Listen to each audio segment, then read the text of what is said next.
it's made us kind of take a look at our priorities. I used to eat out a lot. Of course, I'm, go out all the time for lunch. I do think Angela's Pizza Parlor, I don't need to stop in it. I think I should make a donation. But I don't eat there anymore. The economy man got to that. I did when I was sick. I said, the man can't go a week without a bag of food. Where's it at? So I go in there. Then the guy owns it, the son owns it, but the dad helps out. He made me such a good positive. Wonderful stuff. So I like to go in there. And how do you want to put it? You take things for granted. Before I come up with diabetes, I just did whatever I wanted to. Took a lot of things for granted. Right now, I don't take anything for granted. Since April 22nd, my life is kind of before and after. I was 2 hours from death, and I didn't realize how serious it was. My wife said to me, "You sure put a scare in those doctors." What do you mean by that? You don't know how sick you were. I guess I did. Well, sick maybe not just a physical way. I didn't realize what was even going on in my life. I was too concerned about things in my life, even above my own physical health and my spiritual health. And that's a hard thing to admit, because your ministry is supposed to be this perfect person. I'm really not perfect. Chris Miller wanted to know that he's not perfect either. But you know something? We give it our best. And we're all in this spiritual journey together. So this stewardship drive coming up, and pieces of the puzzle, Chris will share the next one. And all we're asking of you is to pray about what the Lord would have you give. But will you do more than just pray for money giving? Will you really pray between now and next Sunday what God can use, how God can use you in this church? Give of your time. That's what we really need. And we won't make you put carpet down if your knees are bad. But what can you do? Really pray about that. You know, you can't take it with you. Remember when King Tut's tomb was found? Boy, the stuff in that tomb was unbelievable. These guys would take all this stuff with them. They thought they put it in a pyramid they could have on the next life. It doesn't work that way. There was a guy one time that, you've heard the story where he had $1 million. It was worth quite a few million, but he said to his son, I want $1 million on my coffin. I want this money. So this is ridiculous. You got to promise me.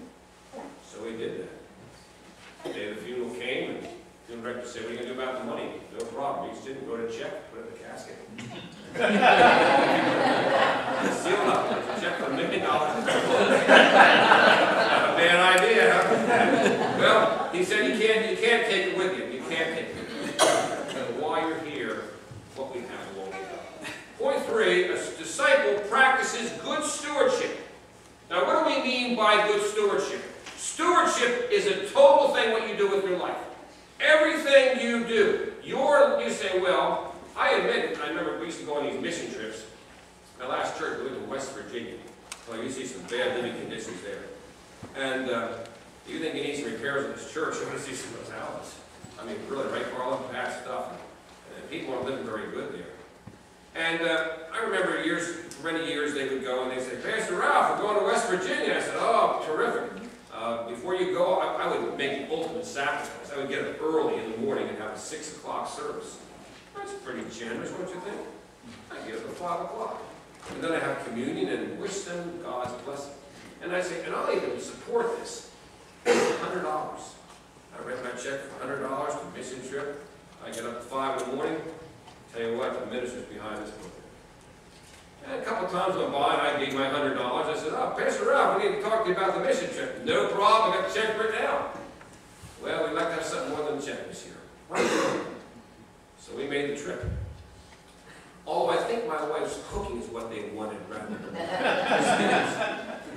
because I'm going to tell you, if you want to have my wife, let me tell you about her cooking, because this is great. She takes sandwich orders. Not just everybody gets a order. "What would you like?" "Oh, I like this one." Of course, she's used to taking care of picky eater me.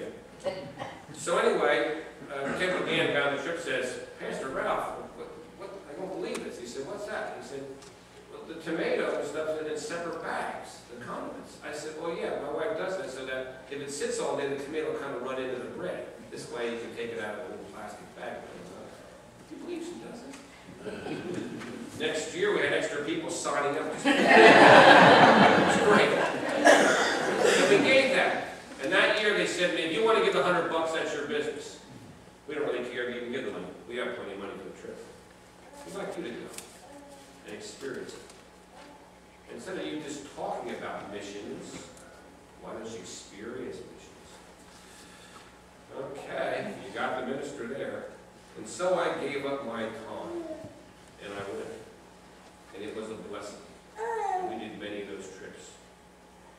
We had people go that couldn't afford to give any money, but they could give it their time. And that's meaningful. It's very important. You see, for the good steward, the good disciple, Matthew 6:21 says, for where your treasure is, there your heart be also.